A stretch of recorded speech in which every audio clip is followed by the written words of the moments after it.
Let's open our Bibles tonight to the book of Ruth, chapter 3. We're studying Naomi, but Naomi is only found in the book of Ruth. The book of Ruth is primarily about Ruth, but we have to look at Ruth a little bit in order to get into Naomi. Chapter 3, verse 1. Then Naomi, her mother-in-law, said unto her, My daughter, shall I not seek rest for thee, that it may be well with thee? And now is not Boaz of our kindred, with whose maidens thou wast? Behold, he winnoweth barley tonight in the threshing floor. Wash thyself, therefore, and anoint thee, and put thy garment upon thee, and get thee down to the floor, but make not thyself known unto the man until he have done eating and drinking. And it shall be, when he lieth down, that thou shalt mark the place where he shall lie, and thou shalt go in and uncover his feet, and lay thee down, and he will tell thee what thou shalt do. And she said unto her, All that thou sayest unto me, I will do. So she went down to the floor, and did according to all that her mother-in-law bade her.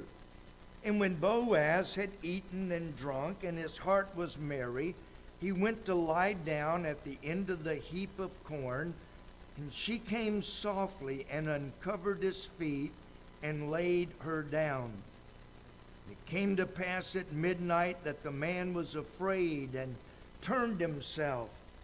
And behold, a woman lay at his feet. And he said, Who art thou? And she answered, I am Ruth, thine handmaid. Spread therefore thy skirt over me. In other words, signaling that you will protect me, you will take care of me. Spread therefore thy skirt over thine handmaid, for thou art a near kinsman. He said, Blessed be thou of the Lord, my daughter, for thou hast showed more kindness in the latter end than at the beginning, inasmuch as thou followest not young men, whether rich or poor. But now, my daughter, fear not. I will do to thee all that thou requirest, for all the city of my people doth know that thou art a virtuous woman.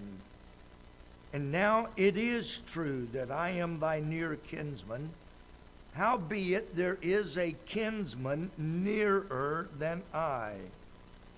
Tarry this night, and it shall be in the morning that if he will perform unto thee the part of a kinsman, well, let him do the kinsman's part. But if he will not do the part of a kinsman to thee, then will I do the part of a kinsman to thee. As the Lord liveth, lie down until the morning. And she lay at his feet until the morning. And she arose up early before one could know another. And he said, Let it not be known that a woman came into the floor. And I forgot to turn my phone off. I don't know if you heard it go off or not, but it just went off and it reminded me. Turn your phone off, everybody. All right. Last week, we saw how that Naomi endured great affliction. She lost her husband. Not long after that, she lost her 2 sons, all 3 of them through death. When she lost her husband and her 2 sons, she told her two daughters-in-law to go back home to their family. The one daughter-in-law went back. Ruth said, I am staying with you. And so both Ruth and Naomi went back to Judah, or Bethlehem, Judah. And when they got back, everybody said, oh, this is Naomi, which, as I said, means pleasant, or, pleasant, happy, delightful. And she said, don't call me delightful. Call me bitter. Call me angry. The afflictions that God hath bestowed upon me have made me bitter, angry. It makes bitterness distorts everything. Bitterness will distort your thinking. Bitterness will distort your attitude. Bitterness will make you so that nobody wants to be around you. It will isolate you, not because you withdraw, although that does happen, but it'll isolate you because most people do not want to be around a bitter, angry person. Bitterness makes you unhappy with life and everything. We used to have an expression years ago down south when I grew up down in the southern parts of the United States. We had a saying that some people are so bitter they would complain if you shot them with a 24-karat bullet. Now that was a southern expression, but it meant some people are so bitter that there is nothing anybody can do that's going to make them unbitter.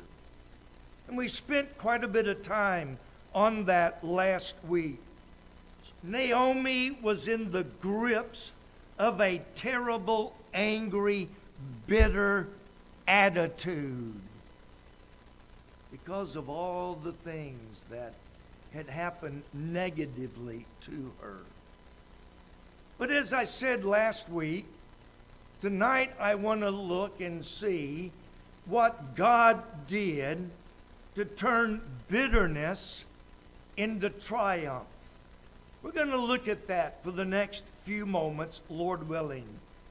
Notice, first of all, and Naomi didn't catch this at first, but the first thing God did to help her get over her bitterness was he gave her Ruth to dwell with her. I said, what's so important about that? Hold on. When God created Adam and Eve, when God created Adam, Adam named all the animals. And after Adam named all the animals, there was no one for Adam. How many of you remember what God said at that point? Anybody remember what God said at that point? 1. 2, God said, it is not good for man to dwell alone. In other words, human beings are made to be social people. When God sent the apostles out in the New Testament, when Jesus sent the apostles out to preach, how did he send the apostles out to preach? How many of you know how Jesus sent them out? 1, 2, same 2. When Jesus sent the 70 disciples out to preach, how did he send them out? In both instances, it said he sent them out by 2 and 2. He sent them out to preach, but he knew that preaching and traveling could be very lonely. And so in every instance, he sent them with a companion to help them, to be an encouragement to them, and to keep them from being overly taxed and overly tired and just overwhelmed. In every case, he sent them 2 by 2. Adam, it's not good for man to be alone. And I think I can speak for many, many of us men. Do you know, statistically, and I love statistics, statistically, if a wife dies, in about 90% of the cases, the husband will remarry. If the husband dies, about 90% of the women will not marry. So when God said it's not good for man to be alone, that has proven true all down through history. We're made to be socialites. We're made to have fellowship. In the Garden of Eden, Adam and Eve enjoyed not only the fellowship of each other, they enjoyed the fellowship of God in the cool of the evening. Ecclesiastes chapter 4. You may be somewhat familiar with this, but I want to read Ecclesiastes chapter 4, starting with verse 9. 2 are better than 1 because they have a good reward for their labor. For if they fall, the one will lift up his fellow. But woe to him that is alone when he falleth.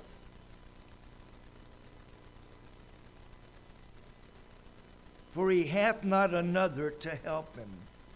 Again, if 2 lie together, then they have heat. How can one be warm alone? And if one prevail against him, 2 shall withstand him, and a threefold cord is not quickly broken. Solomon in Ecclesiastes says very clearly that if you're by yourself and you fall, you're by yourself. The night I made my infamous swan dive back in the print shop, my wife was at home. I'm laying on the floor, bleeding, busted, shattered. And I thought, okay, I got to get up and get home. Tried to stand up. My shoulder was shattered. My leg was broken. I tried to stand up and I fell right back down. I tried to stand up and I fell right back down. If my wife or anybody had been there, they could have helped lift me up or at least call the ambulance. That particular night, my phone battery was dead, so I left it on the desk, and I'm about 30, 40 feet away, and I've got nobody to help me. If you fall by yourself, you're in trouble. I finally scooted, on my good arm, I scooted, got over to the phone. But Solomon's point is, If you fall by yourself, there's no one to help you. You're on your own. You've got to figure out on your own how to get up or how to scoot to the phone, because there's nobody there to help you. Now, when I fall, usually my wife is home, and it's like, let me help you up. And two of us can do together what one cannot do by themselves. In the case of the apostles and of the disciples. Now, I know some of you could live the rest of your life and never talk and you would be happy. But you're unusual. Most people need companionship. They need somebody to talk to. They need somebody to encourage them when they're down. And so God gave Naomi Ruth to be a constant companion, to be there, to talk to her, and to help her in any way she can.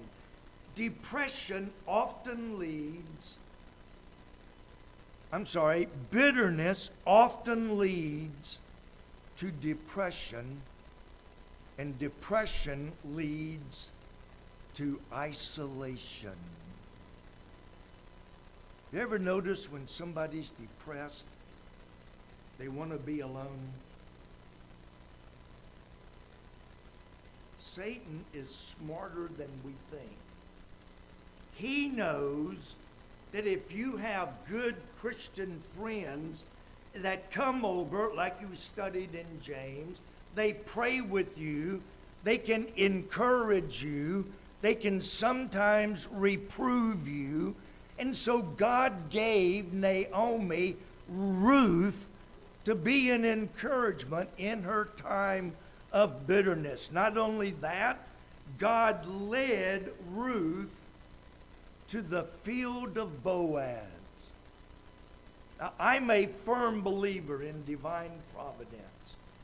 I am a firm believer that God often works behind the scenes, moving and working and gathering and putting things together that we don't even recognize and understand, and yet God is bringing all of these things together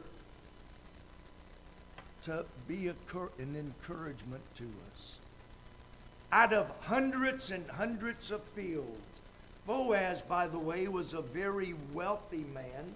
Boaz owned a very large farm, had lots of workers under him, and out of the hundreds and hundreds of fields that Ruth could have gone to, God led her to the field of Boaz.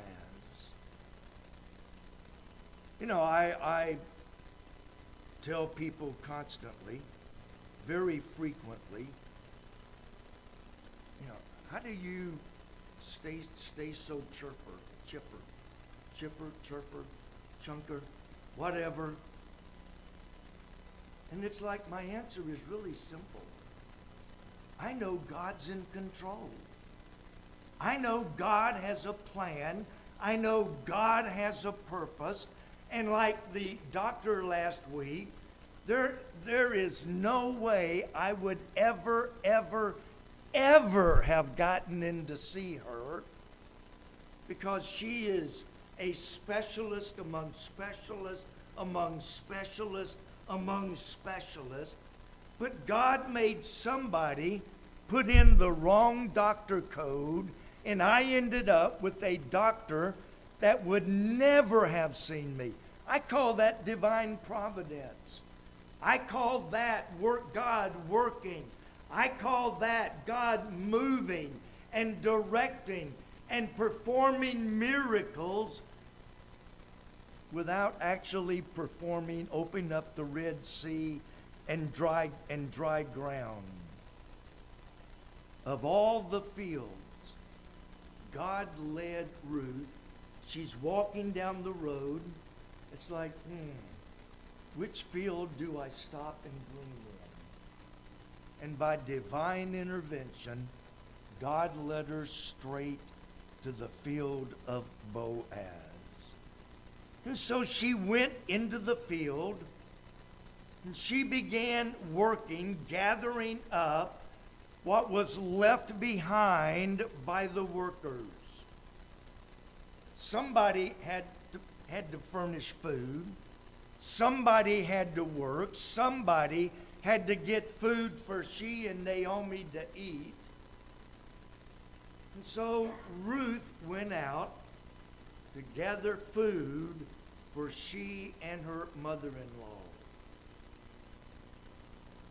If you've ever worked in the field, that's hard work. Both of my grandparents were farmers. My one grandfather especially raised a lot of hay. And they didn't have those big round bales like you do. They were about, I don't know, what's a bale weigh? 50, 75 pounds? Somewhere in that range. And so the baler would go through, bale them up, spit them out. We would pick them up, stack them up on the trailer. Then we would take the trailer back it into the barn, and lift it up. The worst spot ever is on top, because there's no air up there. There's no circulation. And so I always got stuck on top. You know, you got this hot, dirty hay. You're up in the top of the barn. It's about 2,000 degrees up there. And you're lifting hay and you're stacking it up. That's hard work. Both my grandparents raised tobacco. This was back 50, 60 years ago. I didn't know, I thought a sucker was somebody who believed, everything you said, they're a sucker. Now, when it comes to tobacco, suckering is a whole different field.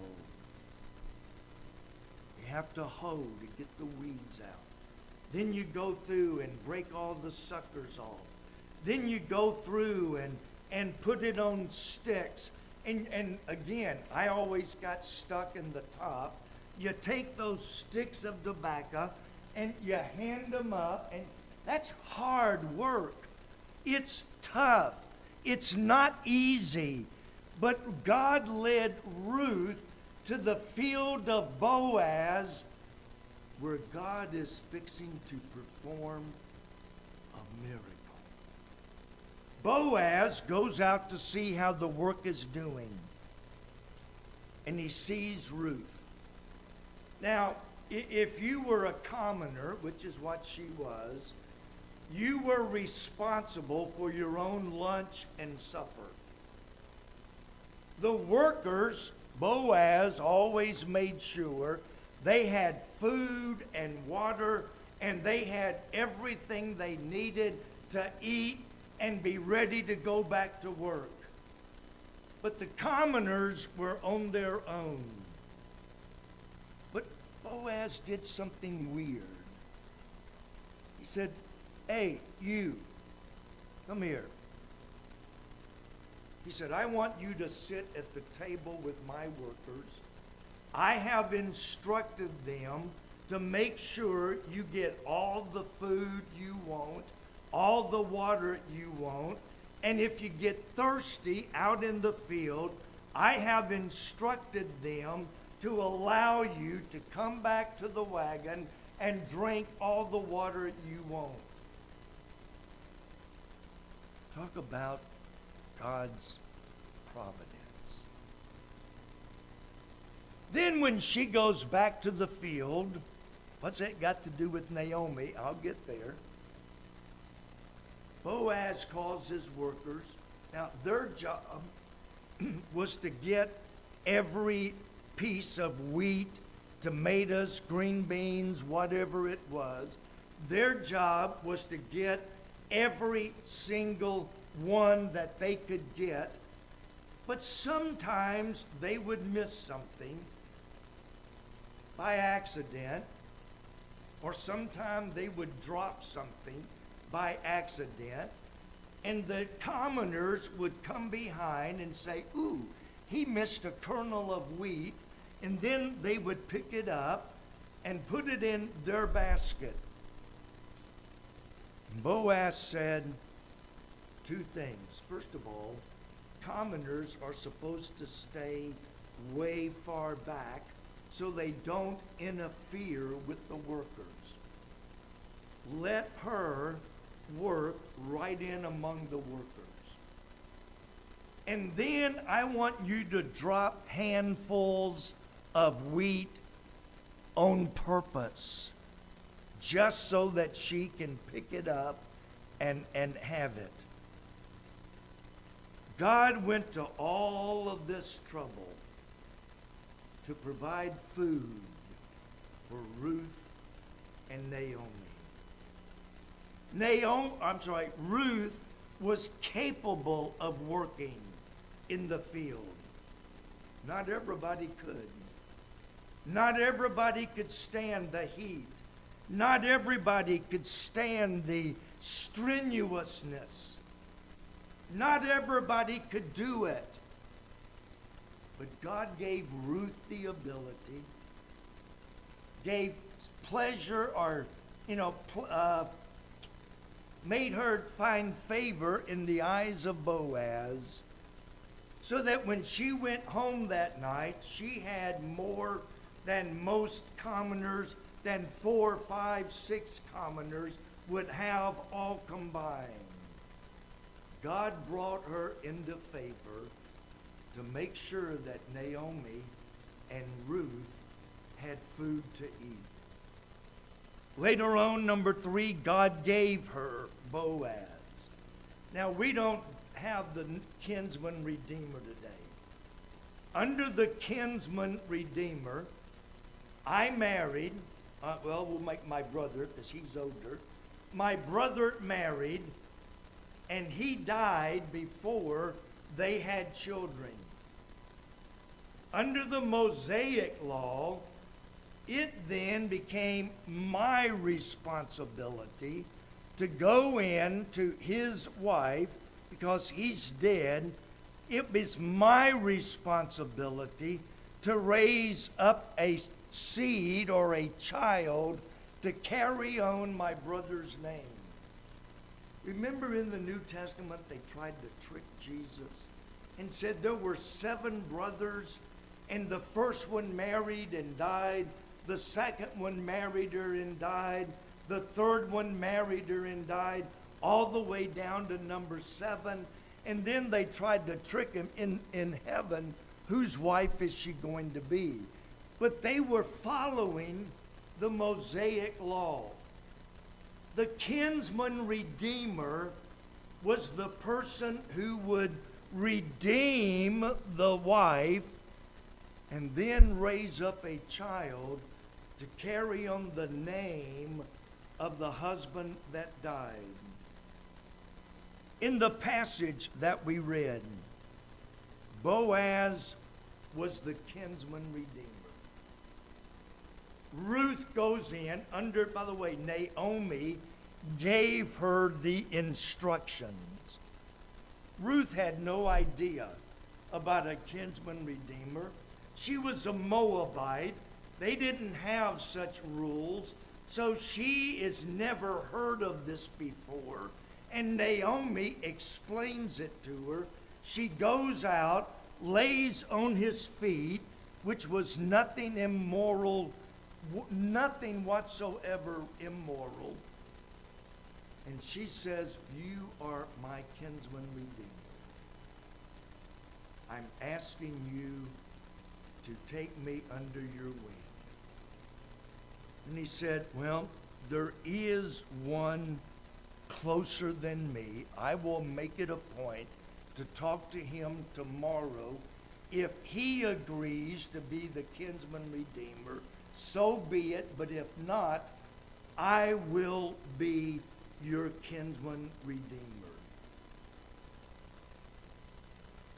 And then back to Naomi.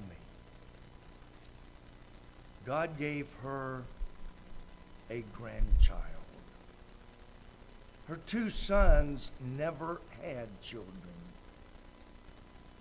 But God gave her a grandchild.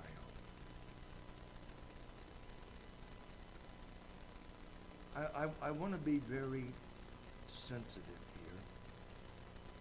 here. To those here or to those listening, you can never, never, never replace a child. I get it. I understand. I've worked with many, many people who lost a child, son, daughter. There's nothing I could say as a minister, as a chaplain. There is nothing I could say to take away the hurt and the pain. All you could do is try to be there as a shoulder to cry on. But God understood her loss. God understood the loss of a spouse. God understood the loss of not one but two children. And God, in His great mercy and grace, there's your mercy, brother.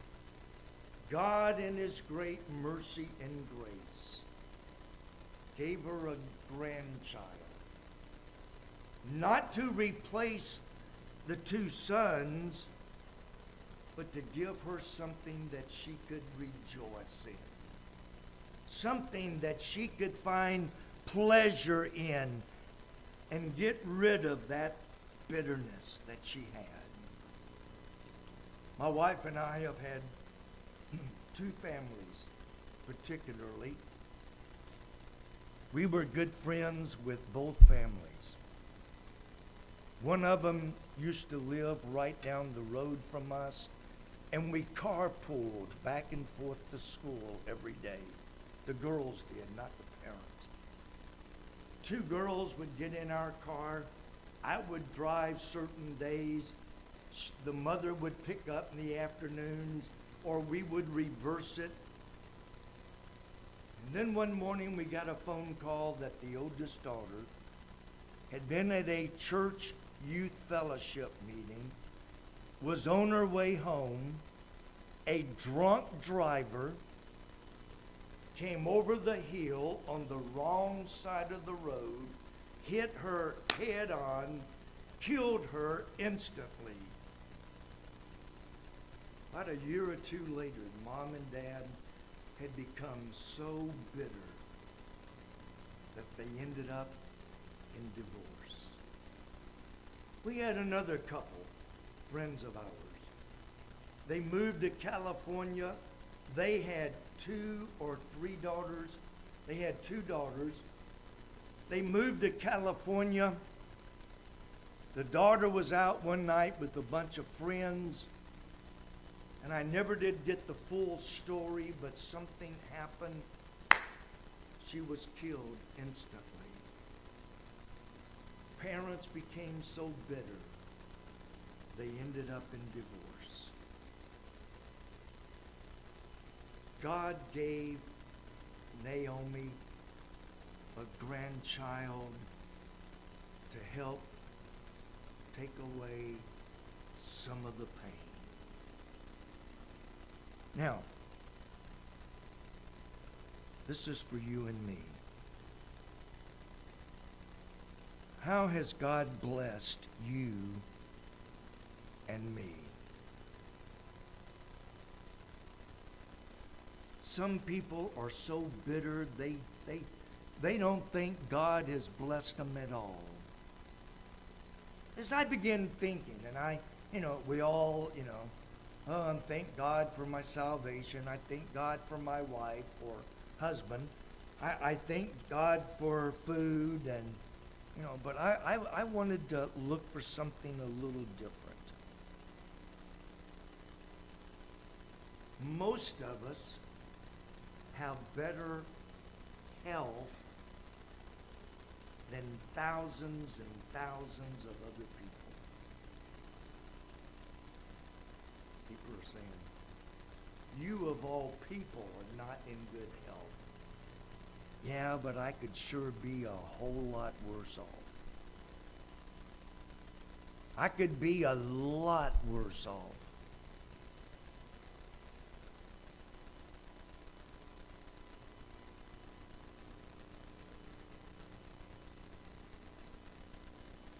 I could be like Brother McGahan. Cancer spread all over. In hospice with only a very, very, very short time to live. I could be confined to a wheelchair. I could be paralyzed from my neck down. I could have emphysema. Asthma's bad enough, but it could be worse. I could have emphysema. I could have COPD. You know, asthma is not what I would have chosen, but you know what? It could be a lot worse. It could be a whole lot worse. So stop whining and complaining and rejoice that God has given you life and an opportunity to serve Him for a little bit longer. He's given us great beauty to behold.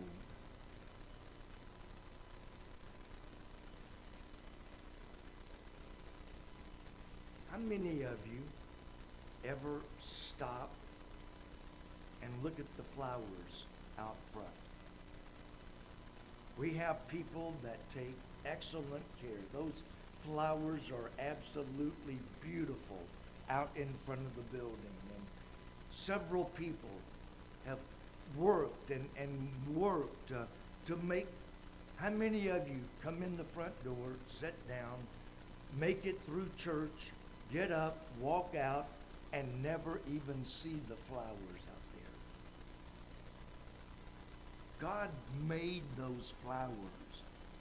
Now, He gave some of our people green thumbs to be able to help them grow, but that's a blessing. We have eyes that we can see the flowers.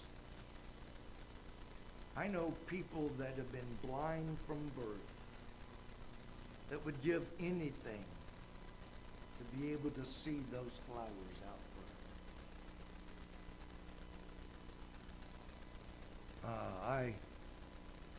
I used to. I haven't done it here because I can't find a secluded place.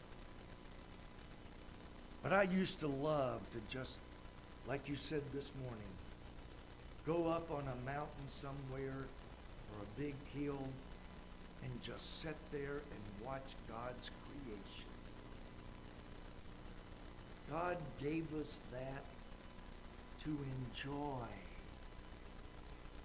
And yet we are so busy, we don't have time to stop and appreciate what God has given us. When was the last time you thanked God for a bee? How many of you love bees? Really? Okay, you're an odd one.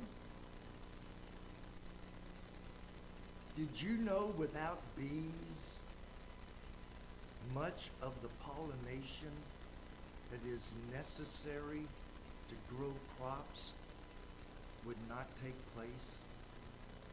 Bees do the vast majority of pollination so that that corn will grow, so that the other things will grow, so that the sunflowers will grow, so that the flowers will grow. Bees do the majority of pollination. I just read that the other day. It's the only reason I know. And yet we are so wrapped up, bitter, angry, or just plain busy, that we never look and see how God has blessed us. He's given us some wonderful friends. I look around and, we've got some wonderful people. People that you can hug without having to be called a pervert. People that you can hug out of genuine Christian love and say, I love you as a brother or sister in Christ. That's encouraging to have friends that you can talk to, friends that you can call up and say, hey, I am feeling really rotten. AA has their sponsors. And yet, we have the greatest opportunity to have good, faithful, Christian friends. And we seldom take advantage of it. Did you ever stop and notice all of God's providence?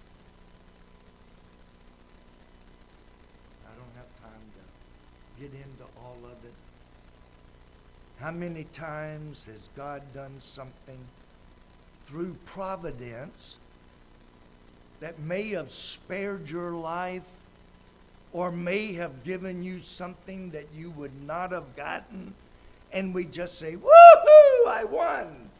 Take it and go off and never realize that God has given us that act of providence to help us not to become bitter, not to become angry. God has provided food even when we didn't know where or how it was going to come. When was the last time you actually got down and thanked God for your Christian friends and loved ones? Now, my wife keeps telling me I'm going to get in trouble someday. And it's like, I'll just have to trust God, and I can't help myself. But I tell people frequently, not everybody, but Christian friends, brother, I want you to know I love you in the Lord. I love you. I appreciate you. When was the last time you looked around and realized just how many friends God has brought your way? Did you ever thank God for your job? Now, I've worked in secular work. There are some days it's really hard to thank God for your job. There's a lot of people that aren't able to work. There's a lot of people that don't have a job to work. And if you think your job is hard, try working out in the hot sun with manual instruments. Now, when my grandparents did hay, they had a tractor. The tractor would go along, scoop up the hay that had already been cut. They would scoop it up, bale it, spit it out. They had to do it all by hand. They didn't have tractors and balers.